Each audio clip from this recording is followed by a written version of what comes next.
Good evening. So when President Schill first arrived in Eugene, I had a meeting with him, and he said, you know, Richard, I want you to think big, and I want you to put some pretty big requests into me. And so I thought a little moment, I thought, well, I'll have a joke. I said, could you organize a solar eclipse in Oregon? I didn't realize he was actually going to do it. Thank you, Michael.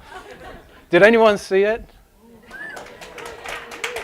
So scientifically, in a way, it's quite trivial. You know, one object moved in front of another and blocked the light. As simple as that, right? But when you see something like that with your own eyes, then we all remember that like really awe-inspiring moment where we feel that deep connection with the universe that we live in. And that's what our vision gives to us. Now, I've got to work out how this thing works. It's not that. Dave, did you hand me the right thing? Green is good. Green is good. All right, cool. Imagine now, though, if all that you saw was just inky blackness all of the time. You know, imagine the loss day after day. So tonight, I want to firstly emphasize just what a gift our human vision is to us. And then I also want to tell you about our plans to restore vision to those who've lost this gift. So let's start at the start, a very simple thing. Light comes in through a window at the front of the eye, and then a lens focuses it on a screen at the back. And the screen is composed of these little light detectors called photoreceptors.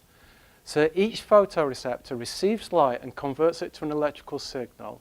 And then that signal is passed to the brain along your body's electrical wiring, what we call the neurons.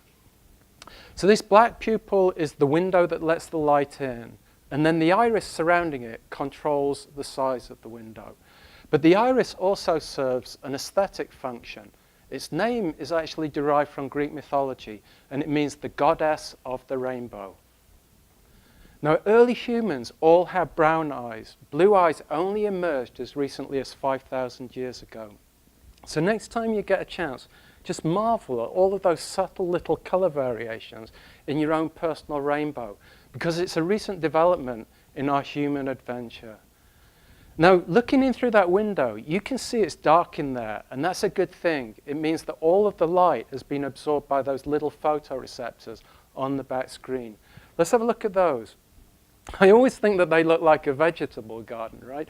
But they're a very small vegetable garden.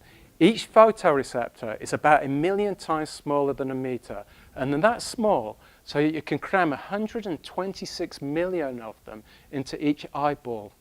Because just like your digital camera, the more pixels, the better the image that you're going to get out. This is the electrical wiring in the screen at the back. So all of those intricate connections form an electric circuit that process and enhance the signal so you see more clearly.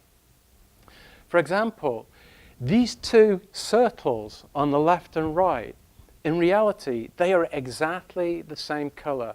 They look different because they've been processed by this electric circuit. Then this enhanced signal gets sent off to your brain. Every second, your eyes bombard your brain with 2 billion pieces of information. The whole of the rest of your body combined sends less than half that amount to your brain. So right now, that's what's happening to your brain. Your eyes are bombarding it with all of this information. And to cope with it, 1/3 of your brain is dedicated to vision. Now, the music lovers out there are always surprised and I think a little disappointed to learn that hearing only gets 3% of your brain. So vision gets 10 times more than your hearing. Vision is your primary sense, and you can see that in the phrases we use. I see what you mean. We equate seeing with meaning, right? You've just used your vision to sense the magnificence of this self-portrait, for example. But vision gives us more than knowledge. It also allows us to appreciate beauty. And nature's beauty and its impact on us is profound. For example, patients recovering from major surgery recover far more quickly if they're given a window looking out on nature's beauty. But what is it about nature that makes it so beautiful? Well, typical natural scenes like this one of the Cascades are composed of what are called fractal patterns. And fractals are simply patterns that repeat themselves at different magnifications. So our great examples are trees. You have a big branch that splits into smaller branches, that splits into smaller branches, that splits into even smaller branches. The same with rivers. Mountains are fractal. You have these big peaks sat on top of those smaller peaks, sat on top of those even smaller peaks. Clouds are fractal. You have bumps upon bumps upon bumps.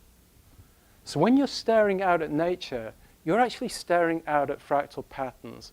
And through evolution, your visual system has adapted to process these fractal patterns with ease. And that's called fractal fluency. Your eye has become fluent with this natural language of fractals. And our research shows that this fractal fluency is occurring at many different stages of the visual system, all the way from the way that your eyes move through to which parts of the brain get activated. Our research also shows that it's this fractal fluency that is inducing this profound aesthetic experience, which causes your body to relax by up to 60%.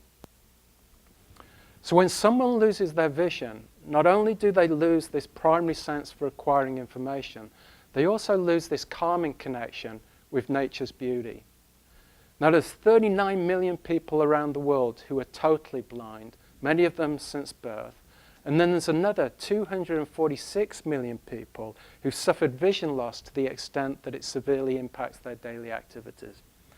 Now, we've all met people who've been blind from birth, and they can do astonishing things. In a way, blindness is a part of who they are, and they may not even be interested in technology that could give them vision. But what about the other 246 million people who've had vision, they rely on it, and then they lose it? They will want it back, and they'll want it back desperately. Now, your photoreceptors, those little light detectors on the back screen, they are absolutely vital. If you damage those, that will lead to a blind spot in your vision. For example, all of those little silver points there, they are healthy photoreceptors. And that dark crescent region, that's a region where they've been damaged. That was caused by someone looking directly at the clips without the appropriate safety spectacles. So just 20 seconds of staring directly at the sun is enough to damage those photoreceptors. So don't do it, right? They are that sensitive. Now, unfortunately, in addition to accidents, there are also diseases that also attack your photoreceptors. For example, macular degeneration, shown on the left, retinitis pigmentosa, shown on the right. And currently, there are no conventional cures for the most common forms of these diseases. And they are progressive. So one day you'll notice a blind spot, and then through the course of time, and it might take weeks or decades, depending on the disease, this blind spot will grow and gradually reduce the visual gateway to everything that you know and love. Now, most people don't realize that blindness is quite prevalent. For example, let's say that we all want to live beyond 80, right? That's a good plan, and it's likely. What people don't tell you is that means that you've got 25% chance of getting macular degeneration. So that's 1 in 4 of us in the room right now, and that's just one disease. Does anybody want any good news? Good news is that we're in an era where science is coming to the rescue with a number of strategies, one of which is bionic eyes. I've been interested in bionic eyes for a long time. I can tell some of you know who this is. This is my hero, the $6 million man.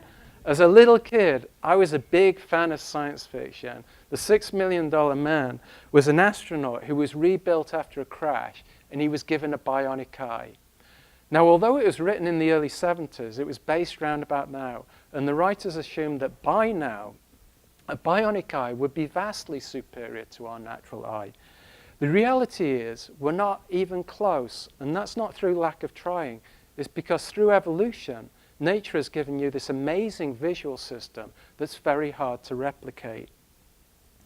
Now, when I tell my undergraduate students it's hard to build a bionic eye, they look skeptical. They get out their cell phones and they say, look, this cell phone's got a great camera, Richard, haven't you thought about just putting that camera in the eye?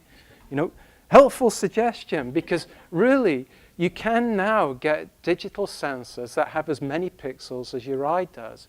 But the bionic eye faces a challenge that the camera doesn't. It has to pass its electrical signal into the body's wiring to get it to the brain. And that's the challenge. So what do we know about passing electricity into the body?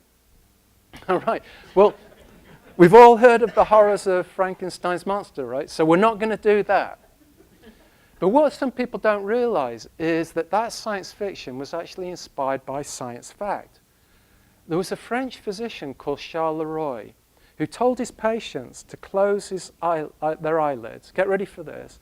And when they closed their eyelid, he whipped out 2 electrodes and zapped their eyeballs with bolts of electricity. And after they recovered from the surprise, they reported that they'd seen flashes of light. And this is what had happened. So there's a neuron. And like we said earlier, the neurons string together to form a wire that carries the signal from the eye to the brain. Leroy's electrode had come in and induced a signal in that middle neuron, which passed it to the brain. But the brain assumed that the signal had come all the way from the photoreceptors in the eye, and so interpreted as a flash of light.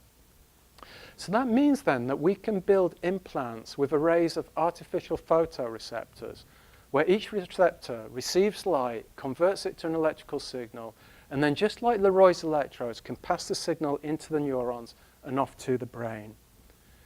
But we do have to get the electronics right. If you open up your computer or your digital camera or your cell phone, you will find conventional electronics that looks like this. And that is radically different from your body's wiring. Your neurons are fractal, featuring branches that repeat at many different magnifications. So at the U of O, we're building these bio-inspired electronics shown on the left that copy the fractal branches of the neurons shown on the right, with the idea that the neurons will interpret our electronics as being another fellow neuron rather than a foreign device. And our research shows that that enhanced communication could restore sight to over 1 million people. So statistically then, that's at least one person in this room, which will obviously be quite an honor if we can do that. But remember this, as shown by these simulations, an implant vision will never be as good as your natural vision. It will never be as good as this gift that nature has given you for free. And this is how many times you've used that gift in just a short presentation. So thank you for watching. Thank you.